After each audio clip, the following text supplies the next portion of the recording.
it seems like the main storyline so far in Love Island Beyond the Villa is the Liv and Kaylor drama. They have not made up by the next episode. They're still dragging the argument out, and Kaylor just feels like she's been done dirty by Kaylor one too many times. And Liv feels like it's unfair that everything has been put on her, and she also feels the type of way that Kaylor's been airing out their business, which she thought they had resolved, namely the camera situation. And I get it from both sides. I think Kaylor's definitely entitled to feel a type of way if Liv has been consistently letting her down, and it's just like, am I going to give you the opportunity to let me down again?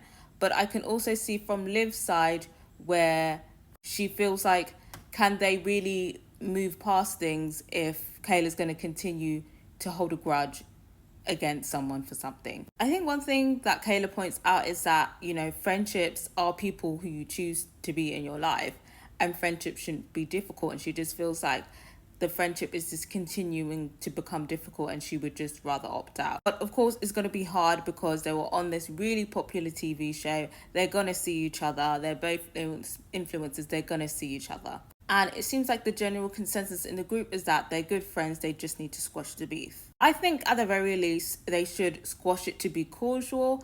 I don't feel like necessarily they need to be best friends if Kaylor doesn't want to be best friends. But I feel like they should just squash the beef and be civil with each other. And I feel like you can do this and just simply detach from the friendship. Like, there doesn't have to be this tension, this animosity when you see each other, but it's kind of like you see each other. I feel like that's what it needs to be. Kaylor says that the friendship will never go back to how it was. Like, they're just never going to have that golden age. And I feel like when somebody says that, it is kind of hard to go back to, the golden era of your friendship when, like, things have just been so tumultuous, and you're now looking at the person a bit sideways. Like, you can't really go back from that. Like, I can see that Kaylor has already relegated Liv to an associate. Now, Janae basically has a mediation with them. She's been trying to talk to both of them separately to get them together, but obviously Kaylor's been a bit resistant. They were at Connor's birthday party, and Kaylor basically just avoided Liv the whole time. So Janae and Liv basically pitched a plan to ambush her, which is what they did. And when they were basically having a heart-to-heart, hashing things out with Janae as the mediator, Kaylor did allude to some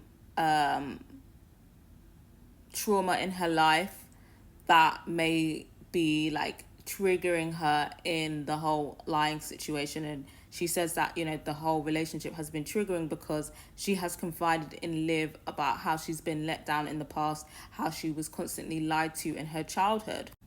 Obviously, this is all very vague. I don't know what she is alluding to in terms of her childhood trauma, but it seems like maybe she confided in Liv, and she feels like she has confided in Liv about this trauma, and Liv just has not been careful enough to avoid her being triggered, which I feel like, again, might make her feel a type of way. But what I feel like quite interesting is that, like, you've lived in my house, so, like, you've met the people that have, lied to me. So I don't know who she was throwing shots at in her family, like if the person is living in the house currently. But one thing I have to say is that obviously Liv has done Kaylor dirty a few times, it seems, and it's now become a problem. But Aaron has done her way more dirtier, and she somehow has grace for Aaron. She's inviting Aaron round for closure talk or whatever. Even if it's just to be civil and nice and so there's no tension. She's willing to do that for Aaron, but she's not willing to do that, at least for Liv. Like, I'm not saying she needs to be best friends with her, but the fact that she doesn't even want to be civil and just bury the hatchet and just move forward, like, we see each other type of thing. What do we think about that? Do we think Kaylor's a bit male-centered? Do you feel like it's one rule for her friends and one rule for her love interests? I gotta hear from you guys, but quite frankly, I'm kind of over this storyline and I need something new. Because if this is the juiciest storyline, this is going to be a very boring season, I fear. I feel like it doesn't, sometimes it doesn't even need to be drama, right? They're looking for conflict. This is what they're looking for. So it can just be fun dates. We see Cordell, who's trying to do acting. Serena, she's trying to do influencing. Let's follow them around for their auditions and stuff. Going to their PR teams, things like that. Like, I feel like it does. Like, this is all you could pull out of your asses, like producers. Like, I don't even know if it's real or fake, but we need some new tea. If there is going to be conflict, you need to come better than this. You need to come better than this, or just stick to it being positive, fun content. But yeah, I gotta hear from you guys. What do you think about this situation, and are you kind of over it? Like, they've been dragging it for 2 episodes. Like, is it's not juicy enough for a third one? What do you guys think?